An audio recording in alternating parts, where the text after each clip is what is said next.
You're listening to the Pace Radio Network here at paceradio.net. The views expressed by the individuals during this broadcast are their own opinions, and they may not be the same as those of their group or other organizations they may be involved with. All medical advice during our broadcast is not a medical opinion and should be checked with your medical physician.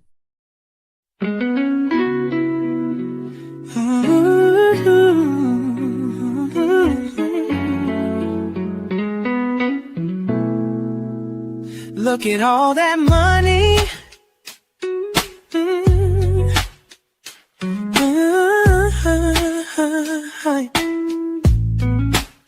Look at all that money. Yeah, the money that they've spent. Take another look and take some time for him. Don't cut trees for paper, 'cause it hurts the environment. Stop deforestation, yeah, it's time for him. Well, an acre of hemp makes 20 barrels of oil. No need for pesticides to poison all our soil. People got no food, they got no clothes, they got no rent. Well, it's time for hemp. Yes, it is. It is time for hemp. Thank you for tuning in to the big broadcast today. I am your host, Casper Leach. And don't forget, anytime you hear the word joint on the big broadcast, we want you to hit your pipes, your bongs, and your vaporizers and take time for hemp. We have a great lineup today. We have an inspiring show. I've got to say, I am so inspired by today's guest, and I can't wait to introduce you to her. But first, I got some joint guests on the big joint broadcast today. Kicking off today's joint show will be Al Bird. Hey, Al Bird, how you doing today? I'm doing very well, thank you, Casper. I hope you are the same. I am, and let people know about your groovy book here. Just make it brief, but say how wonderful it is. I have a groovy book. It's wonderful. It's 360 pages. It's a history of how medical cannabis came to be in the United States, who did it, how they did it, and the sacrifices they made to do it. Our guest today is in the legal profession, and there's quite a bit of law in the book. Twice we've been to the Supreme Court. I've been on groups that have been there on the cannabis issue, and it covers a lot of what we're going to talk about today. But I'll just let that go. Let me introduce my joint host up in Canada, Ontario, Canada, Al Graham. Hey guys, how you doing? Good, dude. Super happy Let to people be know. here. Let people know about the Pace Network up there, Al. Oh, the Pace Network, people advocating cannabis education. You can find us at paceradio.net. We cover not only cannabis, but we also cover psychedelics, and we have programming that is released on a daily basis. And we also have on the big joint broadcast today a very special joint host from Texas. He's also part of the Time for Hemp family here, and that is Justice James Bridges, also known as Dabber, Mad Dabber 710.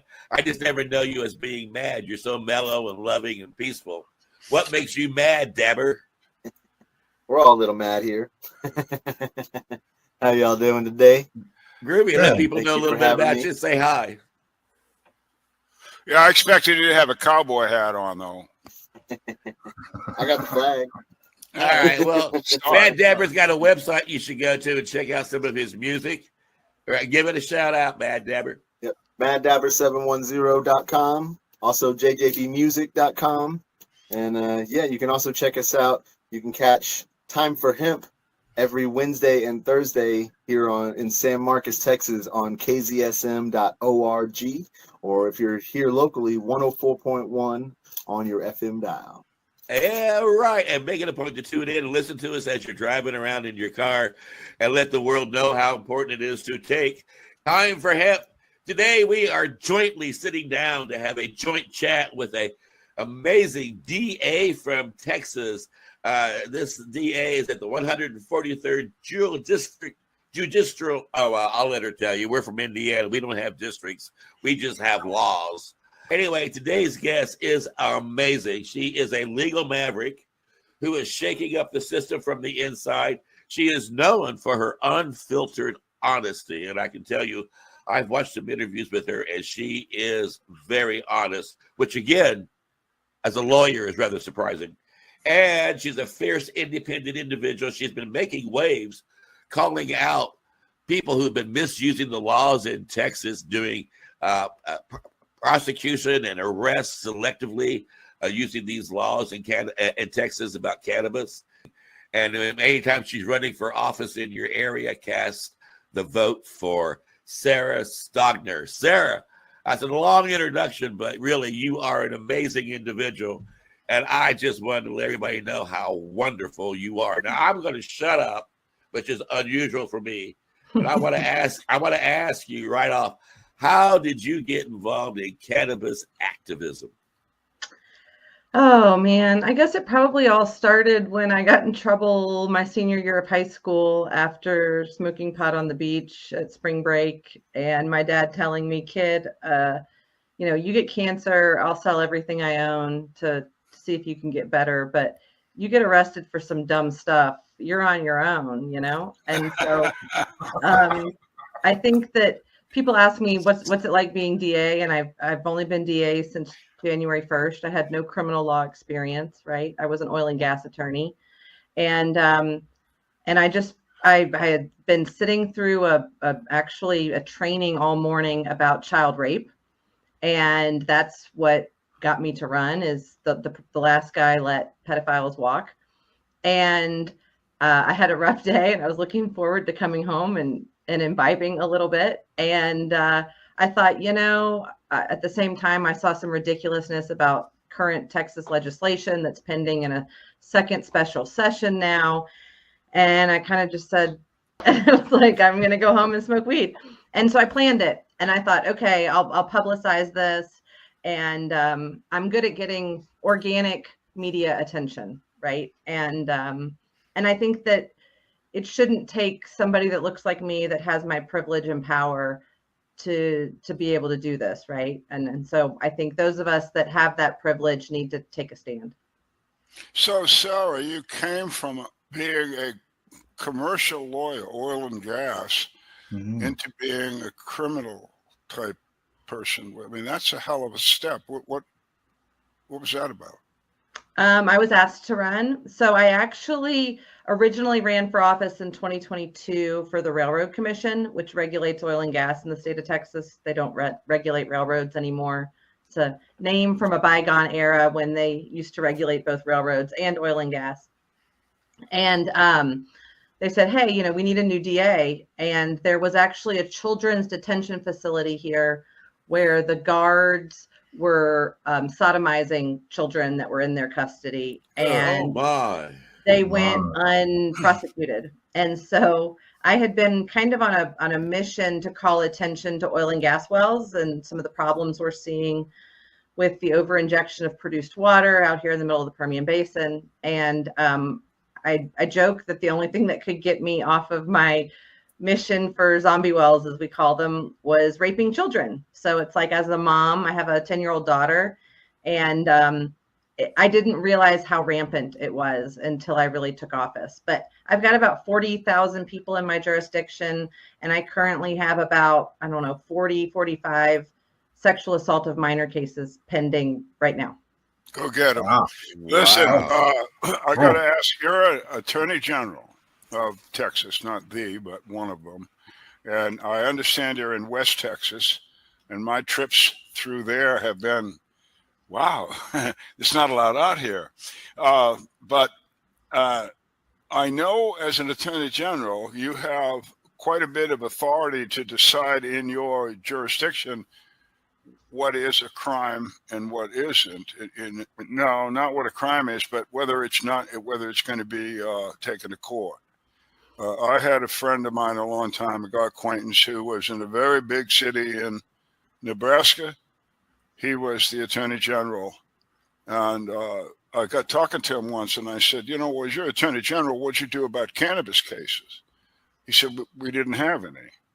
And I said, why didn't we have any? He said, because the cops kept bringing me arrests, and I kept telling them to go away. We're not going to do this. So how do you feel about that kind of an approach? Yeah, so I mean, that's as they call us the district attorney, and so I have primary jurisdiction over felony cases. The local county attorneys, each county will have its own county attorney, and they have jurisdiction over misdemeanors. So basic simple possession is a misdemeanor in Texas, right? And so what ends up functionally happening is we still have arrests, right? If you look at the stats, I think it was 25,000 arrests for the last year available, 2022, 2023, something like that. Somebody fact check me on this, but that's my understanding. And I would say there's probably, how many of those actually went to grand jury, actually went and were prosecuted? None, right? Like, I think there's 200 people currently incarcerated in TDCJ, which is our state prison system, for cannabis crimes. And those are people that were carrying hundreds of pounds, right? Practically speaking. And so what we've got is this soft legalization that really means people that look like us and have our type of privilege can do whatever the hell we want. And people who don't necessarily look like us and have our type of privilege can't. And I mean, in Dallas this week, they arrested a black rapper for possession of marijuana because they're bullies and they can. And I don't think that that will ever be prosecuted. I doubt that the county attorney in Dallas, I think they have a standing no prosecution local ordinance, in fact. And yeah, it's weaponization of law enforcement, selective weaponization, which is very un-American. So what you're saying is there's laws in Texas that are criminal, felony, misdemeanor that are just, other than the police departments, the sheriffs, pretty much ignored by the county attorneys and district attorneys like yourself? Yeah, I'll tell you personally. So vape pens, right? If you've got a 1 gram THC vape pen, that is a felony in Texas. If it's not Delta 8 or Delta 9, that's hemp derived. If it's from New Mexico, Colorado, California, where they all come in from, right? That is a felony conviction. Our labs, our state labs, don't have a good test to be able to tell if something is legal hemp or illegal marijuana. And it's not that these tests don't exist, it's that our laws are so skewed. And since 2019, we've effectively opened this loophole that the smell no longer tells you, right, if it's legal or illegal. I don't think that gives you probable cause anymore to search. But we've been doing it, and no one wants to stand up and say, hey, this is wrong and we shouldn't be doing this. And so that's why I am. And I'm hoping that others will join the cause. You know, it's really frustrating. We've got people like Joe Rogan out there that live in this state that make millions of dollars while they can freely smoke it and do whatever they want. And people are still going and getting jailed for it. Yeah. So I've had a long history with a vet in Texas named David Bass. And David carried the banner for veterans in Texas for years. He sort of stepped down now, but he's still around. And he got me to really dislike your retired governor. The guy seems just too much of a dinosaur. And I mean, there's a lot of them that are dumb as stones, but he just seems to be like the monument for this. Let me ask a question of you, and I would ask it for you, Lieutenant Governor. I'm not trying to embarrass you, but do you know that veterans in the United States military can go to the Veterans Health Administration using cannabis as a medicine and everything is fine? I trust you on that. Well, see, that's a problem we have with politics in America. Now, I'm going to go off a little bit, but this is a veteran-orientated TV program. And so what I'm suggesting, not suggesting, what I'm telling you is that in the July 2010, the Veterans Health Administration issued a directive. They've actually put out two, but they issued a directive, and I'm shorthanded here, but what they said is cannabis is a medicine, and it should be treated as such by all VHA personnel, and any vet that comes in and gets treated, wants treatment, and uses cannabis, we're going to take them in, we're going to love them, and we're going to write down the good things about what the cannabis does for them. So when somebody like your lieutenant governor or whoever the hell is in your legislature starts talking about the medical uses of cannabis, no disrespect, ma'am, but they're lawyers or they're cops. They don't have a scintilla of education about medical uses of cannabis. So what they're talking about in Texas, this is what I'm telling you, is what they're talking about in Texas, removing THC from cannabis. They're taking the medicine out of the veterans' hands. And they've got something called Teacup, which is Texas Compassionate Use Program. That's just a money grab for some of their friends, right? Exactly. And so, but I'm saying, Texans, if you're listening to this, pay attention. If you take THC out of the cannabis that veterans in Texas can use, you are killing some of them.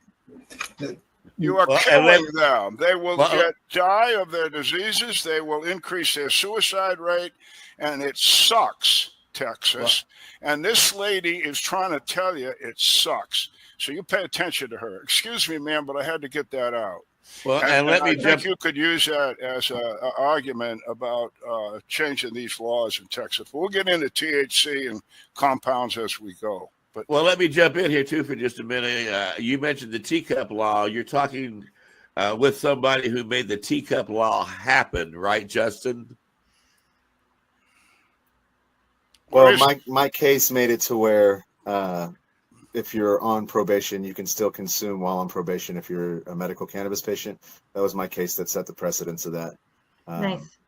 I'm a police brutality survivor, and I spent over 3 years in a wheelchair, and I used cannabis to keep me out of the wheelchair. And I was arrested for possession of my medicine when I had my Oregon medical card here in Texas. And I was facing 20 years, but I refused to take a drug test before starting probation. I told him I'd go to trial, and we kept going back and forth. And then I had a great lawyer in Gonzales, Texas, and he basically told them that I wasn't going to take a drug test, and I refused because I'm a medical cannabis patient, and the doctor prescribed it for me. And they said that it actually changed the probation order. So now the probation order reads that you're. I'm intimately familiar. Yep. Unless it's no marijuana unless prescribed by a doctor in the state which you reside. That was my case that set that in there. Nice. So, yeah, but I'm that's a teacup being patient threatened now, but I can tell you as a patient, like I think I have one of the highest recommendations, like one of the highest prescriptions in the state of Texas. I'm prescribed 1,000 milligrams a day. But that's all under threat. See, that's the point here that Sarah's bringing forward.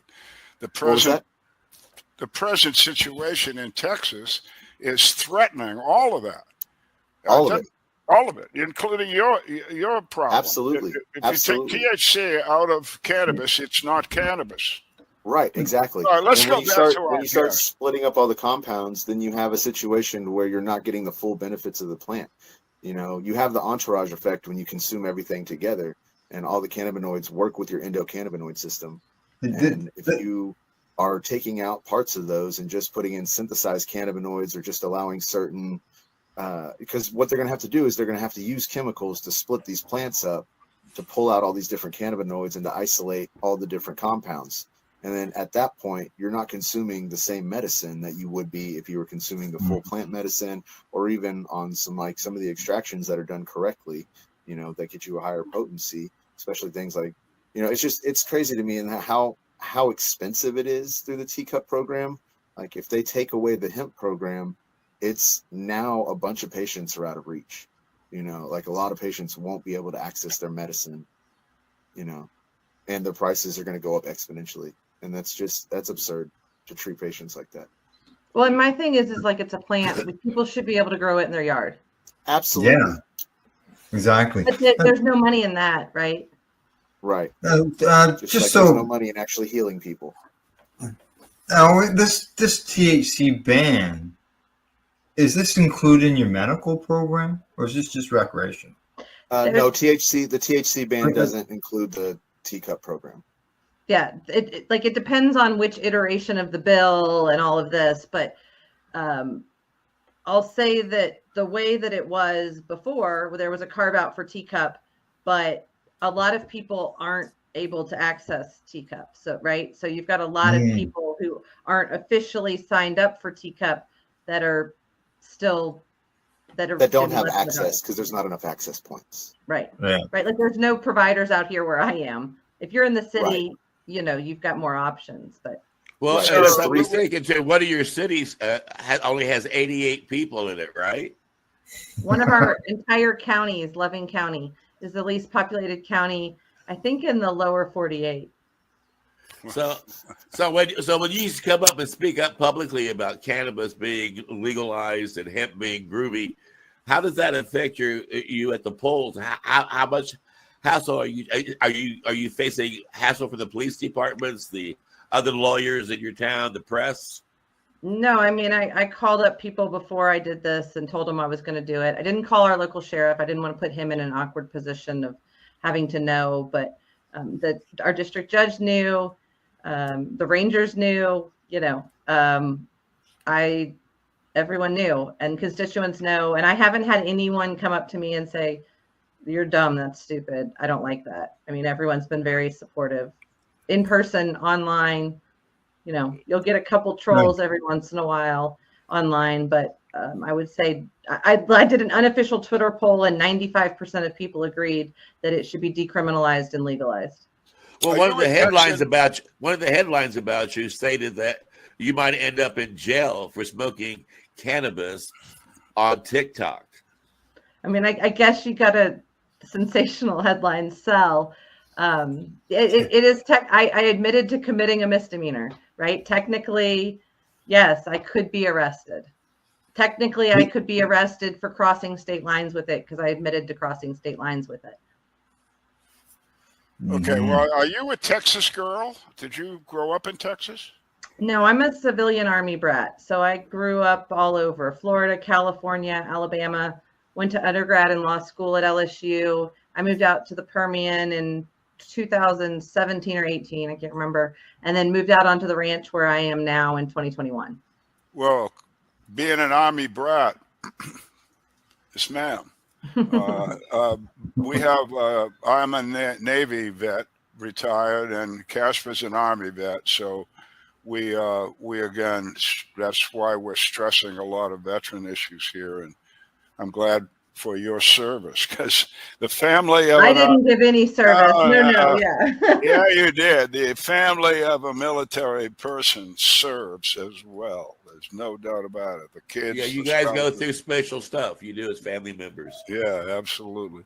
Well, look, we're going to have to take a quick break here in a couple of minutes, Sarah. But just to take us to the break, why? 2 minutes. Why did you say, at this point in my life, I have to go national? You knew to go national. Yeah, I think I chose this moment because I saw the lieutenant governor of Texas really just spreading false information and really having the wrong argument. And I hate that Donald Trump is saying that it needs to be rescheduled. No, it needs to be descheduled. And I thought, if not now, when? If not me, who? Kind of thing. So yeah, well, good for you. Thank you. As Casper said earlier, that's it's really nice. I've in my years doing this, is lots of people have said face to face, "Al, I'm with you. I support you," and I say, "Come public with me." Oh, well, wait a minute. That's a different thing. I don't know if I really want to go there, Al. So, Sarah, that you have gone out, especially as an attorney, et cetera. How long have you been an attorney? I graduated law school in 2008. Oh, so you're an old timer. 17, 18. Well, you got some years on you. Well, that's good. Well, no, I don't mean good years, but experience, so that you've been able to handle all kinds of stuff, especially in the oil and gas industry. That's got to be cutthroat. I don't know. It's just got to be. Okay. Justin, do you want to put out the word on your radio station again so that people can pick up this interview with Sarah? Yeah, sure. What is it? So yeah, you can catch us on Wednesdays and Thursday on KZSM LP 104.1 San Marcos and KZSM.org. I suppose San Marcos is a long way from where you are, Sarah. Is that true? Yeah, 5 hours or so. I'm in the middle of nowhere though, so everything's Yeah. kind of a ways. I drive an hour for the grocery store. Would your counties hear that station? Would they be able to hear that? On KZSM.org or on the app. Yeah, on Okay. the app. Okay, good. Yeah, and Al Graham, do you got a radio station in Canada? Yes, the Pace Radio Network, people advocating cannabis education. You find us at paceradio.net. We're on audio as well as video.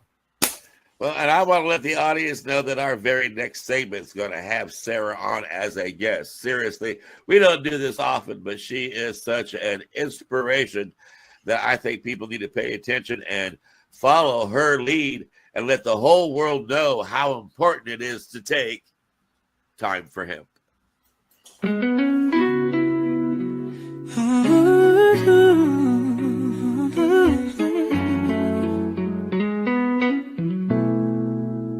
Look at all that money.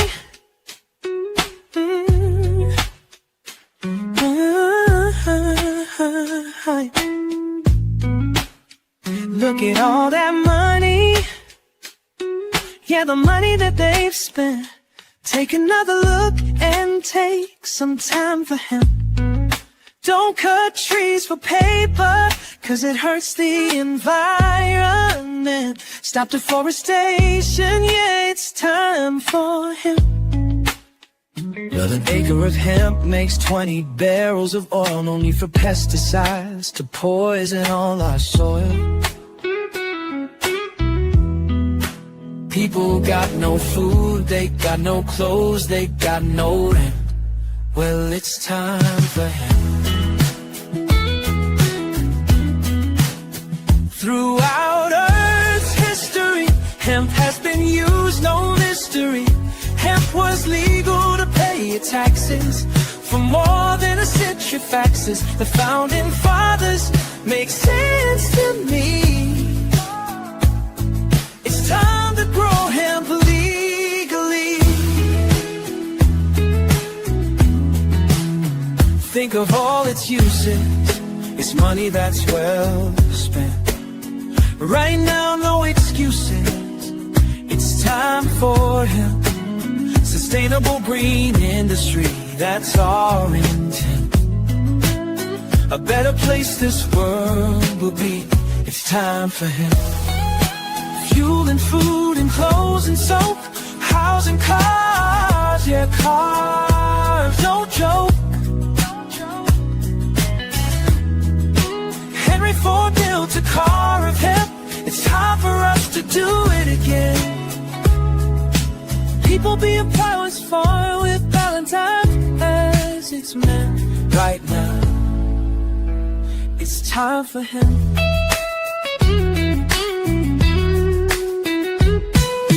Hemp is a true necessity for the wealth and protection of this country. Thomas Jefferson spoke those words. He knew the value of these herbs.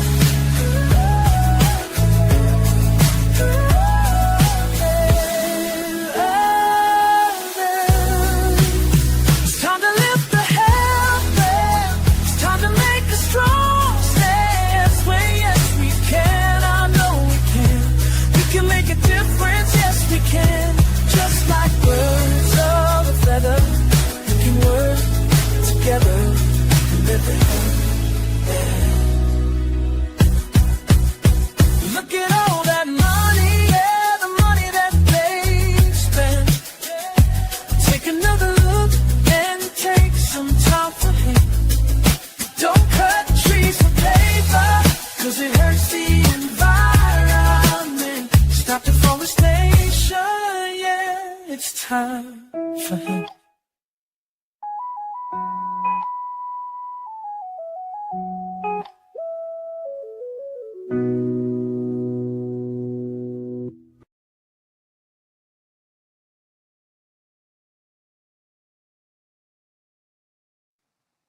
Time for Hemp is a Pace Radio Network content provider.